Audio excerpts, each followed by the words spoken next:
Shalom jemaat yang dikasihi Tuhan, selamat pagi. Mari kita membuka firman Tuhan hari ini di dalam Amsal 11 ayat 17. Amsal 11 ayat 17. Firman ini berkata, orang yang murah hati berbuat baik kepada diri sendiri, tetapi orang yang kejam menyiksa badannya sendiri. Saudaraku yang kasih di dalam Tuhan, coba kita perhatikan nas di atas sekali lagi. Berbicara tentang orang yang murah hati, sama artinya berbuat baik kepada dirinya sendiri.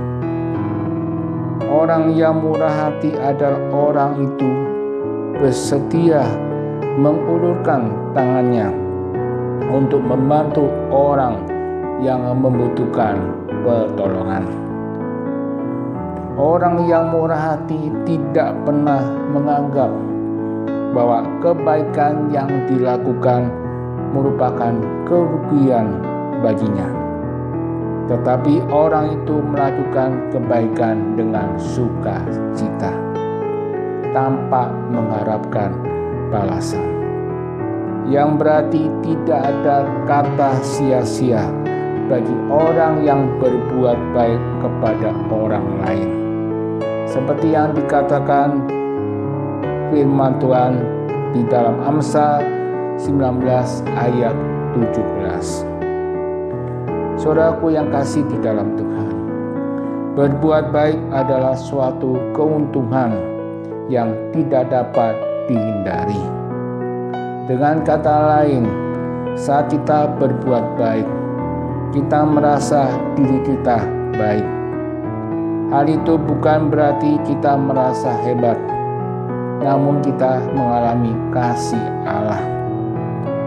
Pada saat kita melakukan kebaikan, maka hal itu bukan hanya menjadi berkat bagi orang lain, melainkan juga bagi diri kita sendiri. Saudaraku yang kasih dalam Tuhan, bagaimana caranya berbuat baik?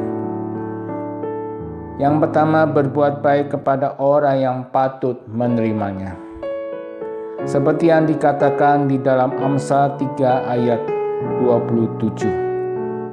Ayat ini berbicara bahwa ada orang yang berhak menerima kebaikan kita, dan ada juga orang yang tidak berhak menerimanya. Orang yang tidak berhak menerima kebaikan, yaitu mereka yang tidak mau bekerja, padahal mereka mampu untuk bekerja.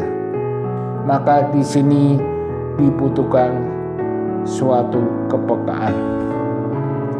Yang kedua, berbuat baik kepada orang yang tidak dapat membalasnya.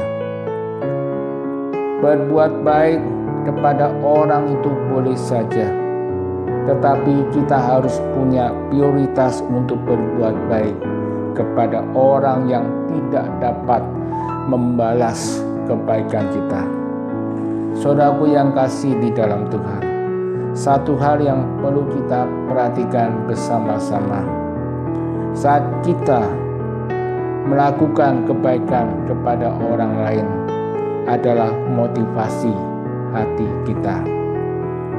Kalau kita berbuat baik atau kita bermurah hati kepada orang lain dengan tujuan supaya kita mendapatkan pujian, maka upah yang kita pun hanya sebatas pujian.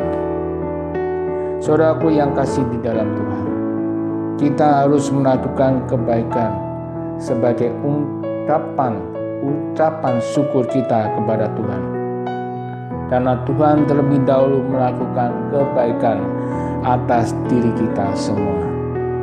Maka dari itu firman Tuhan di dalam Galatia 6 ayat 9 berkata, janganlah kita jemu-jemu berbuat baik, karena apabila sudah datang waktunya, kita akan menuai jika kita tidak menjadi lemah.